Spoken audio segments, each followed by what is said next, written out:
একটা পলাতক দল দেশ ছেড়ে চলে গেছে, তাদের নেতৃত্ব চলে গেছে, তারা সর্বাত্মক চেষ্টা করছে এটাকে আনসেটল করার জন্য। স্বৈরাচারী সরকারের পতনের পর দেশ চালানোর দায়িত্ব নিয়ে প্রায় 7 মাসে বিভিন্ন আলোচনা সমালোচনার মুখোমুখি হয়েছে অন্তর্বর্তীকালীন সরকার। এবার বর্তমান দেশের আইন শৃঙ্খলা পরিস্থিতি, সংস্কার ও নির্বাচন, ছাত্র নেতৃত্বের নতুন দল গঠন সহ রাজনৈতিক ঘটনা প্রবাহ নিয়ে বিবিসি বাংলার সঙ্গে খোলাখুলি কথা বলেছেন অন্তর্বর্তী সরকারের প্রধান উপদেষ্টা ডক্টর মোহাম্মদ ইউনূস। আলোচনায় ছিল ভারতের সঙ্গে বাংলাদেশের সম্পর্কের অবনতির প্রসঙ্গ।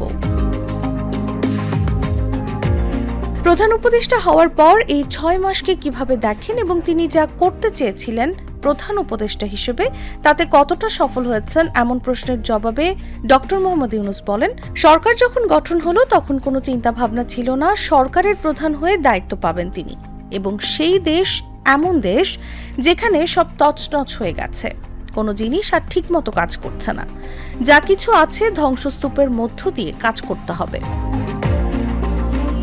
প্রধান উপদেষ্টা বলেন, তার প্রথম চেষ্টা ছিল সেই ধ্বংসস্তূপ থেকে আসল চেহারাটা বের করে আনা, মানুষের দৈনন্দিন জীবন সহজ করে আনা, তারপর আস্তে আস্তে ভবিষ্যৎটা কি হবে সেটার জন্য চিন্তা করা যে কোন দিকে অগ্রসর হবেন তারা। আমার মনে হয় দেশের মানুষের রাস্তা আমাদের উপরে আছে, বিপুল পরিমাণে আছে, কাজে সেটা হলো বড় প্রমাণ। আমরা কি করছি না করছি এগুলো খুচরো বিষয় আছে, আমরা খুচরো বিষয়ে এটাতে ভালো এটাতে মন্দ, কিছু ভালো কিছু মন্দ হতে থাকবে। এটা একটা জগৎ, যেটা অপরিচিত জগতের সঙ্গে আমরা এসছি, আমরা কোনো এক্সপার্ট এসে এখানে বসে নাই। এছাড়াও আওয়ামী লীগকে উদ্দেশ্য করে ডক্টর ইউনূস বলেন, পলাতক একটি দল দেশকে অস্থিতিশীল করার চেষ্টা করছে।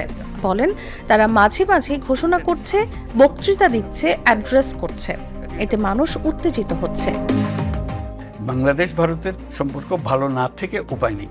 আমাদের সম্পর্ক এত ঘনিষ্ঠ, আমাদের পরস্পরের উপর নির্ভরশীলতা এত বেশি, এবং আমাদের গণ অভ্যুত্থানের পর থেকে ভারতের সঙ্গে বাংলাদেশের সম্পর্কের অবনতি দেখা গেছে।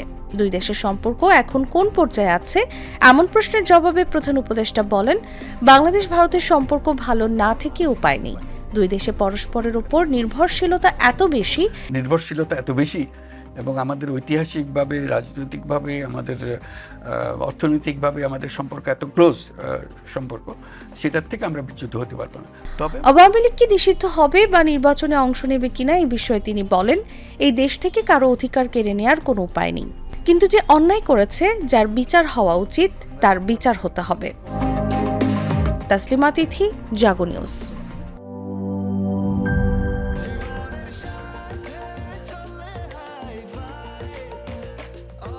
স্বাস্থ্যকর অল টাইম, সব সময় অল টাইম হেলদি লাইফ।